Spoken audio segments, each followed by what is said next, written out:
Selamat petang, salam sejahtera. Terima kasih karena bersama dengan saya di Nazilin Unity Channel. Saudara-saudara sekalian, ini satu kejutan luar biasa daripada anak Datuk Seri Anwar Ibrahim, Perdana Menteri kita, yaitu Nurul Izzah. Lama tak bercakap, lama tak muncul, bahkan tidak dicalonkan dalam pilihan raya PRN 2023 yang lepas. Dan disangkakan, ramai menyangka bahwa Nurul Izzah mungkin akan dicalonkan di Dewan Undangan Negeri di Pulau Pinang ataupun di Selangor atau Negeri Sembilan.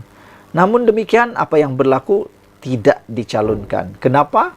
Mungkin beliau memerlukan masa rehat kerana kita tahu beliau baru saja melahirkan cahaya mata beberapa bulan tahun lepas kalau saya tak silap, dan mungkin ini waktunya untuk muhasabah diri.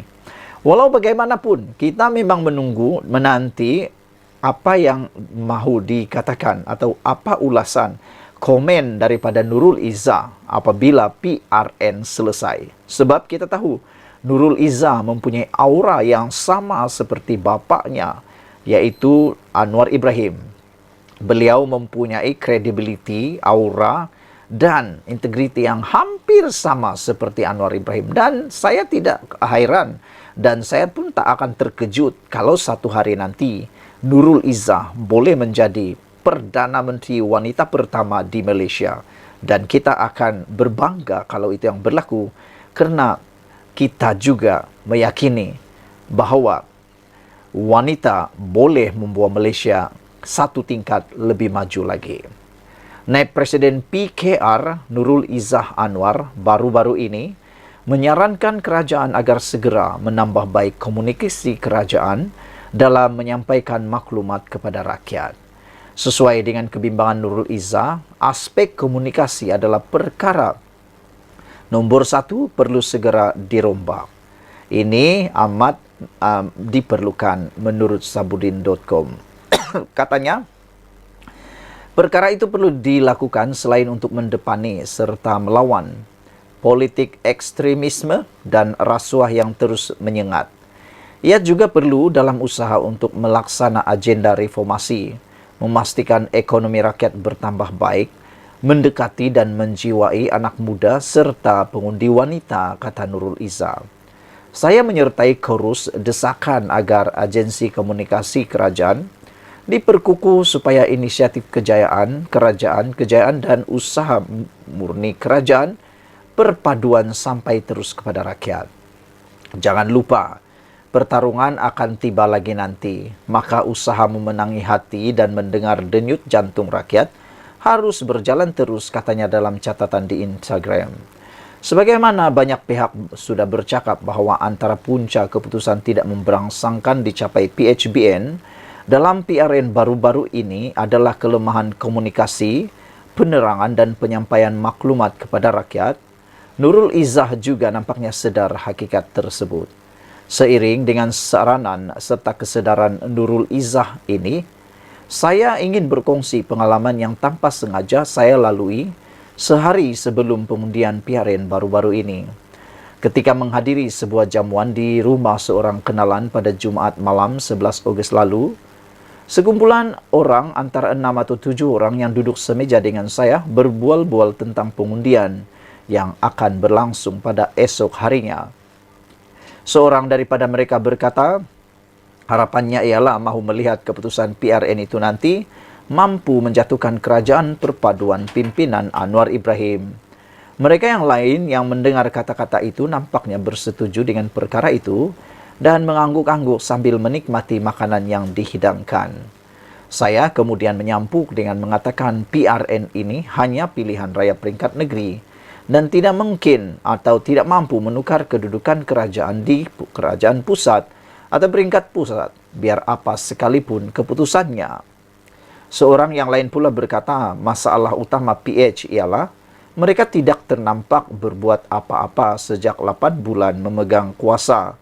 Dan itulah sebabnya pertukaran kerajaan begitu diperlukan. Ketika itu, saya tidak membalas panjang, cuma berkata, banyak sebenarnya yang dilakukan kerajaan.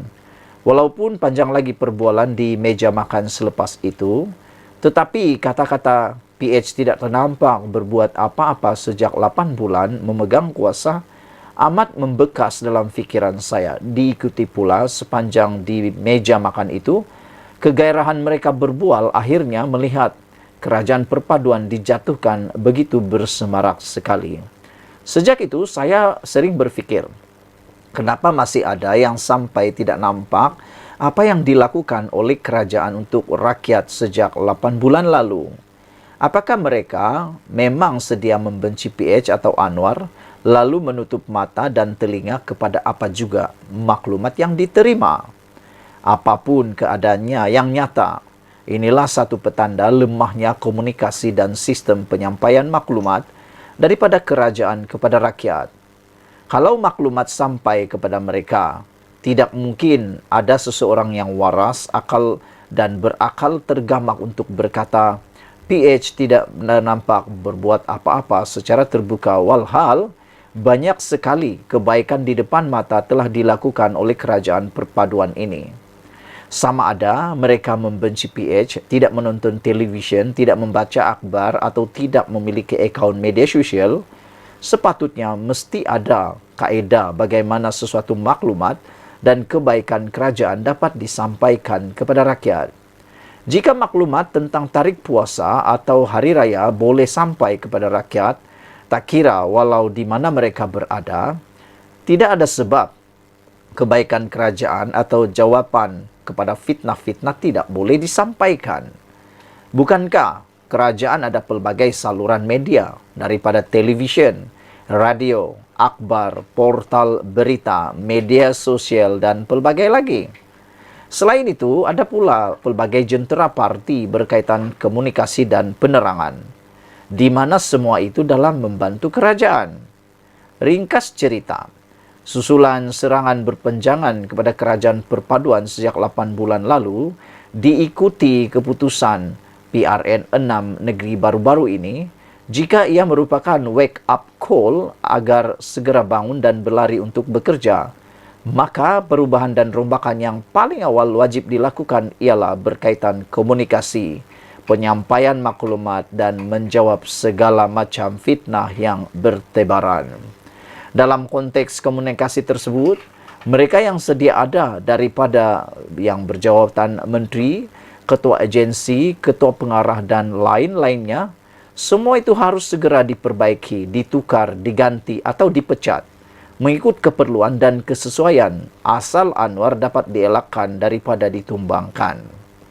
Tanpa keberanian melakukan sesuatu yang drastik dan luar biasa, keputusan PRU 16 4 tahun lagi tidak akan jauh berbeza dengan PRN baru-baru ini.